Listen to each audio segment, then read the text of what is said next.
Welcome back to That Rugby podcast hosted by the Rugby Booth. Your boy Luke, your boy Husey. We are back again. Look, I now know how it feels to be you. Season's over. Season's done and dusted. We weren't the lucky losers, as it's now been pronounced and said, unfortunately. Look, I'm not going to start with the game. Let's start and run through the games and as they came in order. Crusaders did the job with the Reds and, easy work for them in all honesty in the end. The Reds continued their tradition of not getting calls run their way, but I mean there was no difference in this game for that. Like the Crusaders clearly the better team. The Reds just reached the end of their rope. They'll feel pretty sore about in season having lost a couple of those games. Like the Hurricanes game, the game to the Brumbies, even the game to Fiji. Back in week 12 that prevented them from having a home final. And, it's one thing to play at home at Suncorp. It's another thing to travel to New Zealand. So their hopes rested on that and they came up short. Yeah, they did. And the Crusaders just looked like the machine that they once were. And they just had a blip in the radar last year, which was fucking annoying. Let's talk about the game of the round, though. The Blues versus the Chiefs, which was just a fucking thriller. Spectacle of rugby. Again, the more and more I think about it, the more and more, and I know we'll discuss it, it annoys me that that there's 1 versus 6, but this proves a point of why 1 versus 6 was a worthy decision to make by rugby. Obviously, I know you're going to get especially into the crux of the rules and what it means. But yeah, look, the Blues find a way. I don't know if I said it for the Reds and the Blues. I said we could be sitting here with either of those teams winning. It was the Blues that managed to show off. And it is funny to look back. And as you said, like if the Chiefs had a choice of who to play in the finals, they'd be picking the Reds over the Blues every day of the week. So like it is funny how the season's turned out, that as a top-rated team that you inevitably ended up with a harder quarterfinal, qualifying final because, again, the Reds have to travel to New Zealand. This and all of that, rather than playing a New Zealand-based team, it all makes it a bit different. But Chiefs had opportunities to win that game. Damien McKenzie had an opportunity to ice the game with 5 minutes left and a penalty from about 50 metres out and missed. And the Blues came back and won the game and, again, move on to next week. What did you make of it, my friend? I mean, incredible game to be won right at the end. And both of these teams, it's what we said at the start of the season. Like, we needed the Blues to just lose 1 or 2 more of those key games because now that they're in the finals, it doesn't matter. Like, you win and you're in. And there's, unfortunately, they won't, no matter what result comes out of these next 2 games, they won't be able to host a final. But, playing in New Zealand, for them, they're happy to go and travel. Yeah, look, I think the main thing that impacts an Australian perspective, obviously, is the outcome of the game. Is the Chiefs lose, and as the lucky loser, they stay in, as they should. That makes a whole lot of sense. What doesn't make sense, and what I think no one realized up until this game, is that by losing, you only drop down 1 seed, which makes no fucking sense. In what competition ever has that ever happened? In any sort of double elimination tournament, when you go down to the bottom bracket, you are the lowest seed. You cannot be a higher seed than any team that is advancing through the winners bracket. So the fact that Chiefs have dropped down a seed now and still get to host a home semi-final, in 50% of the outcomes of these games, they will host the grand final as well. It's pretty ridiculous, And I just want to say, I think the rule was made with the right intentions because I don't think they ever saw 1 losing to 6. I think that's why. Like, I think they were like, "Hey, look, if 2 loses to 5, they should drop down because they shouldn't host the semi-final, and if 3 loses to 4, then 4 should be able to host 3 or whatever happens there." Yeah. But it doesn't make I know we said it on the podcast last week because I said it last week that they dropped to the bottom. I had to look it up because I saw something come in that, like, after the Chiefs lost, they'll drop and they'll host, but they'll still host next week. And I was like, still host next week? You fucking lost a game. What do you mean you're still hosting next week? Now, it makes sense, I guess, to the point that that's what they get for finishing first, but they get the reward of a finished home game and also a second chance, a second bite at the apple. You don't need a third benefit. And it also, really, the 2 teams it fucks is the Brumbies and the Blues, but especially it fucks the Blues because now there's absolutely no way they can host a home grand final, even though they've won a game against the number one seeded team. They stay at 6 no matter what, basically, which is like, well, that's kind of rough. Yeah, and that's what I think as well. When I look at it and I go, if you're just given the top 2 seeds a bye, we wouldn't be having like this. Like that's what they were like have pretty much done realistically. Like the Blues, all that is, I mean, they've lost the grand final of the Crusaders win. Totally get that. Like that's their disadvantage of losing. But like realistically, they've just had a bye. Like they've got the second chance. They get a host. Like it just doesn't make any sense at all to me. And what we could have a situation, say the Blues go on and beat the Crusaders this week and the Chiefs beat the Brumbies, then we'll just have a repeat of a game 2 weeks ago where it's, the grand final will be a repeat of a game 2 weeks before where it's the Chiefs hosting the Blues. And it's like, that is not fun or interesting at all. It's literally, the Chiefs already getting 2 bonuses for finishing first. They shouldn't get a third bonus like that. If you lose, you should go back down to the bottom because that you got the benefit from being first and losing is you get a second chance, right? You have a guaranteed second chance. This dropping down a single seed doesn't make any sense to me. Yeah, and I will say I think I owe an apology to Morgan Tuatanui because he said that loss to the Crusaders cost the Brumbies $1 million. It may well have now because if they do drop to the bottom, and the Crusaders like they had beaten the Crusaders, guess where the Brumbies would have been sitting? They would have been sitting second. They win that game, and and it goes away. And again, I know this is all this and that could have happened, and this could have happened, but if they beat the Crusaders, the Brumbies are now hosting a grand final, which again is a whole different story. But I don't think anyone, as you said, the final series, no one knew the full structure until it was going to play out, and it's like now it's played out. We're all like, well, that's fucking stupid. Like, exactly. Like everyone goes, it all makes sense until it doesn't. When it doesn't make sense. Because who would have ever examined that aspect of it of the seeding of the losing team? We were all just told that they get a second chance. The highest losing seed gets a second chance. Nowhere was it ever outlined that you only drop down a seed, like in the graphics and stuff that they dispense.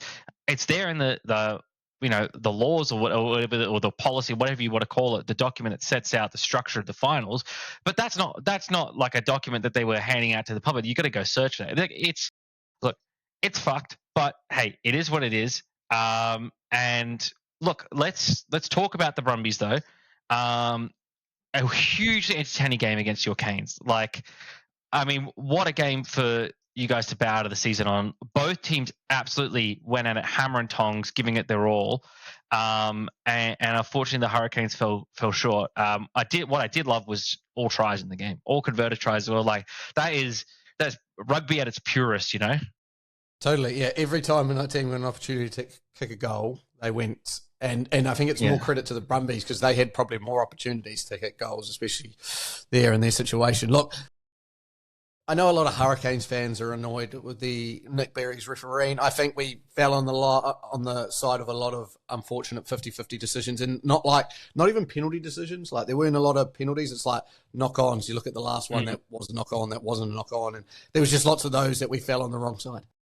Again, as I was sitting at the TV screaming, was I first name basis with Nick? Yeah, I was. I was like, Nick, you're addicted. But again, he did not lose us that game, and I will make this very clear to all Hurricanes fans out there. Like I am a biased Hurricanes fan till I die, and it hurt me losing that. There were more than enough opportunities for us to win it in that game, and to the Brumbies' credit, they won it the way that the Brumbies play rugby. Like their maul was so strong, their forwards were so incredibly strong. Like it really was a battle of two opposites. It felt like going at it. Like our backs were tearing up the Brumbies' backs, whereas your forwards were getting in and doing the dirty work against our forwards. And you could just tell it was one of those games that it was going to sway either way, and the Brumbies managed to have the kind of last hit out, the last laugh at it. I think Bobby Valentini maybe just be the greatest player of all time after that game. What he did to me. Is that pass inside to Tom Wright was just something. Magical. Even I replayed it about 7 times to be like, how does that happen? Like, but you have to understand Bobby V's one of the best carrier in the games. If he fucking looks like he's going to carry and then all of a sudden drop something off, they came to play again. I think the Brumbies have their weaknesses, and that we put those weaknesses on show. Like their backs defense isn't great. I don't think their backs are, other than Tom Wright, there's not a lot of excitement in their back line, like to break the line. And Corey Toole's in there, and I totally get it, but he didn't get many opportunities. Like they're easy to shut down in those spaces. But where they fucking ramp up are where the Brumbies always fucking show up, and that's in that 4-pack. And they that maul again when this is probably the game for them to target. If they win this game against the Crusaders with their fucking Chiefs. 4-pack, are they the Chiefs? Sorry, again, no, actually, that's probably even better for them. Again, I think they'll go to work against that Chiefs 4-pack. It's a similar type vibe. I go the Crusaders to me are the only team left in the forwards who can match them mono and mono with the way that they're going. So yeah, that was my reaction to the game. We Duplessis Creefy dropped the ball as he was running through completely empty space, and I was like, that sums up the game for us. Like a couple of times where we had offloads, Ruben Love was through offloaded to the Brumbies, and it's like if we make those plays stick, we may win that game, but the Brumbies too strong on the day. What I'd love to see in the office, because there's been so much chatter about referees, and I don't think you actually need to do as sort of a major overhaul as many people think. What I'd love to see is like, and I don't know if it happens now, but it's definitely not talked about if it does, but like a sort of referees off-season conclave or meeting where they go in and the Australian referees and New Zealand referees go in and they sit down and talk about refereeing the game, because you could see actually quite clearly different styles between how Australians ref the game and how Kiwis ref the games, and it affects how the teams perform. That's true, and there's always going to be some element of that, but I think there needs to be more alignment across the board. I don't think your game plan should hinge on who the referee is. I don't think the way that you as a player play the game should hinge on the referee is. You should be playing to I sort of that's why we have laws. It's not referee comes in and decides the rule of the game. It's we have the laws, and those are what the referees referee to. Obviously, there's discretion needed in that, but I know for example the NFL, which is again a much bigger organization, but even they don't employ their referees full time.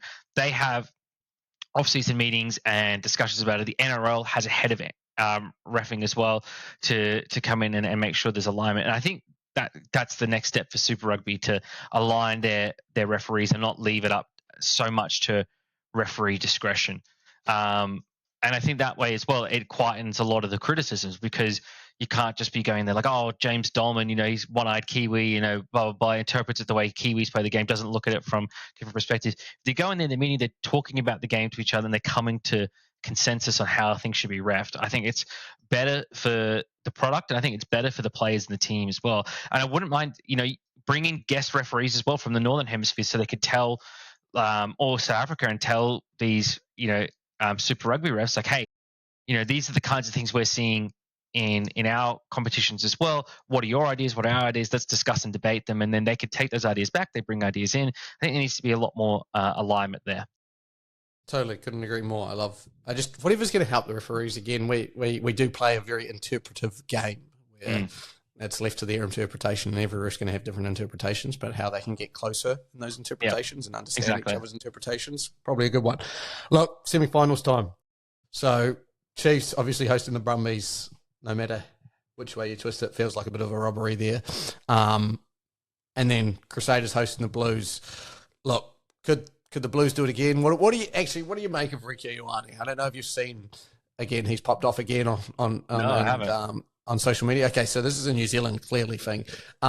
He's popped off again on social media purely because he's posted a bunch of stuff again about don't count us out, and then I think people have attacked his family members, which is never all right, again, abuse, but it does play that antagonist role. Again, as someone said, didn't do a lot in the game, and I totally agree with that, but your team wins, it doesn't fucking matter, as it's a team sport. So again, he's put himself in that shining light because they managed to hold on, and a team who was 6-8 has made the semi-finals, and congratulations.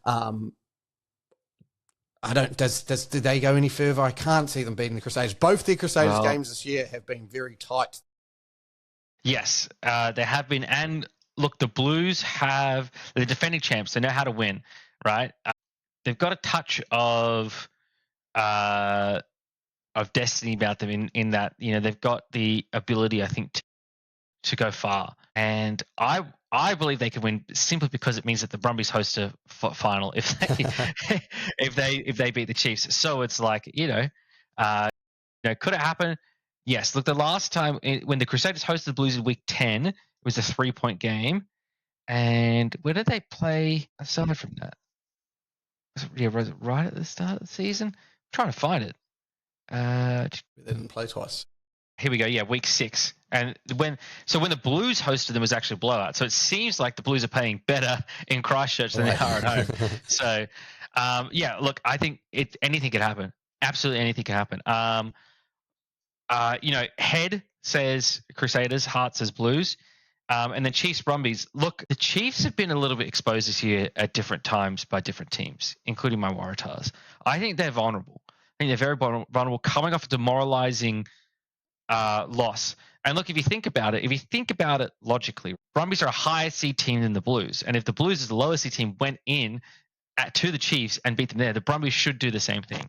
But looking at it non-logically as well, look, yeah, I think the Brumbies can get the job done. I think, look, the Waratahs showed the game plan to beat the Chiefs, which is nail Damien McKenzie to the floor, right? Nail Damien McKenzie to the floor, have a solid forward pack, and pull a play or two out of your back line. I think the Brumbies can do it. They've got the team to do it. Noah Lolesio is playing very, very well. It's a shame he's going to France. It was news during the week that Tane Edmed is being signed by the Brumbies to go there and be his replacement, essentially, which will be, I think, fantastic for Edmed. It seems like, look, as well, Noah Lolesio has thrived, I think, even greater since McKellar left the Brumbies and Larkham's taken over. But even then, he was being tutored by Larkham. But I think Larkham's allowed him to unlock his potential. I think McKellar, one of his weaknesses is backline management and backline attack, particularly out of the 10 position. I think the juggling this year between Edmed and Crichton didn't do anyone any favors. So I think that'll be great for Edmed. In terms of this game, though, look, Brumbies got nothing to lose at this point. They got Lolesio, who is departing next year as well, so they got something to play for there. They're the lone Australian team left in there as well. Why not? Why not the Brumbies? Yeah, I can tell you why not. The last time the Chiefs lost was to my Hurricanes, 35-17. They then went and bet the Crusaders in Canterbury, 35-19. Beat the Chiefs 85-7, and then beat the Highlanders 41-20. I just think after a loss, this Chiefs team, Clayton McMillan's going to be so fucking angry.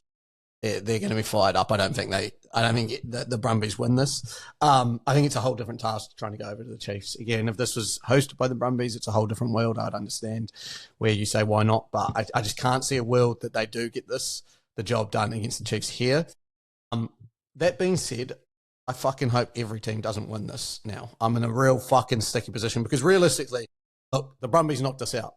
But the Brumbies didn't just knock us out because the Chiefs knocked us out because they fucking lost. And then there's the Crusaders and the Blues who no one wants to fucking see win. So I'm stuck in this position where at least I kind of enjoyed the Chiefs and was like kind of hoping the Chiefs win. But realistically, the Chiefs knocked us fucking out by losing. So I don't want anyone to win. So I wouldn't mind 90-all draw, 90-minute game with a draw, and then some stupid rule that puts the Chiefs ahead because they've obviously got the rules going in their favour for qualifying as the higher team. So imagine if that because that was one of the things when I was talking about the kickoff the other week about the kickoff being banned. They were like, oh, they should just play 90 minutes and whoever's highest ranks goes through. Imagine if that was the rule here in this situation. That would open up some in the streets. We might see Australia launch a full-on military invasion of New Zealand if that was the case. And then if we look at the Blues against Crusaders, look, no one wins finals games in Canterbury. No one does it. And certainly not this fucking Blues team that lost 8 games this year. So I'm going to tell you right now, it's going to be a Crusaders-Chiefs final in Canterbury, where we may see a team finally beat the Crusaders in Canterbury, because I think the Chiefs have that potential to do that. I don't think, even saying that, I think, as I said, the Brumbies match up well with the Crusaders. I think whoever comes out of that final has a potential. I don't think the Blues have a chance. I think the Blues, as close as all their games have been this year, I think last game that was a test-like match kind of feeling and vibe to it. I think the Crusaders blow the Blues out of the water here. I think it's going to be like 40-10. I can't see them holding on. Look, there is a Waratahs man in the news. You'd be like, what? The Waratahs season's over. Captaincy for the Wallabies for the British and Irish Lions series. Jake Gordon, he's a rugby player. He's a rugby player. He's a hell of a rugby player. Yeah, it's an odd one because you would have thought Tate McDermott was in the driver's seat to be the Wallabies 9, you know? And you would have said that Jake Gordon and Ryan Lonergan were probably about even for the backup spot. But I think Schmidt likes McDermott off the bench to get that spark at the end of the game, which is fair enough, you know, like McDermott thrives when forwards are tired and he can, you know, like burst his way through a sloppy ruck. But yeah, look, apparently it's to do with the relationship with Gordon and Schmidt, where they align on a lot of things, where the way he conducts the Waratahs in the field is something that Schmidt obviously likes, and liked what he saw from Gordon out of the halfback position for the Wallabies test last year. What it does do is really put Harry Wilson's spot in the back row very vulnerable. And what that means then is our possibility of a McWright, Tizzano, Valentini back row a whole lot more probable, you know, or at least you know, potentially Tizzano on the bench, and a taller 6. So yeah, it's very interesting. I thought Harry Wilson was a good captain. You know, maybe not the best 8, but was a very good captain, and had a good combo with McWright, obviously from their youth playing days in the Queensland Reds. But yeah, look, I guess it shows that Schmidt is not afraid to move things around when he thinks that there's opportunities for success. And I think as well, him extending as well is probably leading him to consider more long-term than just this series as well, which is a good thing. And, you know, Jake Gordon's still got some very good rugby left into him. He's a mature player, 31 years old, so he's got probably more of a level head than some of the younger guys. Yeah, look, very, very interesting move. Not one I would have called. Yeah, Schmidt obviously loves whatever Gordon's doing. Like, there's no doubt about it that he put him in straight in as soon as he was there in those series last year. He thinks he's probably the best 9 in Australia, which is a valid opinion. Like, Jake Gordon is a very, very good 9. And again, opportunities before Schmidt came in were limited, and in those limited opportunities didn't put his probably best foot forward in a Wallabies jersey. But since Schmidt has been in there, he's been fantastic again in a Wallabies jersey. Will be interesting to see. Again, as you said, I think he holds enough aura to him that I think he'll get a lot of respect from the players, and it's not a bad shout. And again, understands the game well, has a lot of experience across the field. So, yeah, I think that the situation is you have so many good back rowers at the moment in Australian rugby, and I think that is really the situation of being. And when they named Liam Wright as captain, I was like, that's an interesting call because you have so many good back rowers. How are you going to put this guy 100% in there every week? And I think it is. Liam Wright was a tall number 6. I think you look at Schmidt and his previous teams, and he's always had kind of a tall number 6 or a third locking option somewhere in his team. So it'll be interesting what direction they go into there. Is there like a Lukan Sulukalotu that's going to end up at 6 or something like that? You know, you look at it, and again, as you said, maybe the Tizzano McWright 50-30 minutes to fucking specialist 7s going at it. It's fantastic. But yeah, it'll be really interesting to see what team they kind of select. I'd love Reimer to be in the team somewhere because he's lifted for the Brumbies this year. Big time. Interesting. Yeah, he didn't start in the game against us and only got not a great amount of minutes, like 15, 20 minutes. And I was like, he's the type of guy that excels in playing 70, 80-minute games because he's got a big fucking engine. And so when everyone else is getting tired, he's still fucking going. So it was an interesting one. The same with Wallace Atiti. Didn't start for the Chiefs, and you know, look back at that, and that may have been an interesting call from McMillan because he's one of their best players when you look at it. So, yeah, it'll be interesting. The squad is just going to be fascinating. I know the All Blacks have announced their date. I think it's the 20th of June, something like that, 23rd, something like that. So just after the Super Rugby final, yeah, I'll be interested to see. I think everyone will be interested to see this Wallaby side because it's going to be obviously the most talked about side of Wallabies for a long time. Yeah. Since Eddie did what Eddie did at the Rugby World Cup. Yeah. I still look back at that and I go, like I was reading again another story about Mason Gordon, Carter Gordon's brother, retiring from rugby due to concussions. And I was like, do you remember that Carter Gordon was the first fly half, the only fly half chosen to go at the Rugby World Cup? Mm-hmm. Like, what the fuck was Eddie thinking? Yeah. A little tangent, but yeah. Two other finals are happening this weekend over in Europe. It's the URC and the Premiership, the English Premiership final. So in the English Premiership, we see Bath versus Leicester. Leicester currently being coached by Michael Cheika until the end of this year. And Izzy Parisi, I don't know if you saw his try on the weekend, but ran about 60 metres to score a try, was very talented. After receiving the ball, I think it was from Solomon Akata. So a couple of former Australian Super Rugby players combining with an Australian head coach. No surprises there. So they make their way to the final, but they've taken on Bath, who's looked unbeatable with Finn Russell at the helm. I am honestly quite a big Bath fan now since I've started watching it this year. And yeah, I've jumped on the bandwagon. Of course I have. Like, why wouldn't I? I couldn't care about English rugby before this, but Finn Russell is just something else. Like, I know, I knew he was good, but like watching him in club rugby is just a whole nother thing. And again, it's just a fantastic style of rugby that he plays. And as much as I think Finn Smith has been playing really good for the English side, I just can't see Finn Russell not starting for the British and Irish Lions from what I've been seeing in club rugby. And then Leinster, the Irish and South African rivalry continues as Leinster take on the Bulls in the URC final. Look, I'd be amiss to say, I'd be surprised if I sit here tomorrow talking about this, next week, talking about this and saying Bath and Leinster haven't won. But the Bulls and the URC always seems to chuck up something wild in the final. Bulls have to travel to Leinster. Geordie Barrett, obviously one of the best players in the world, if not the best player in the world at the moment with what he's doing in the URC.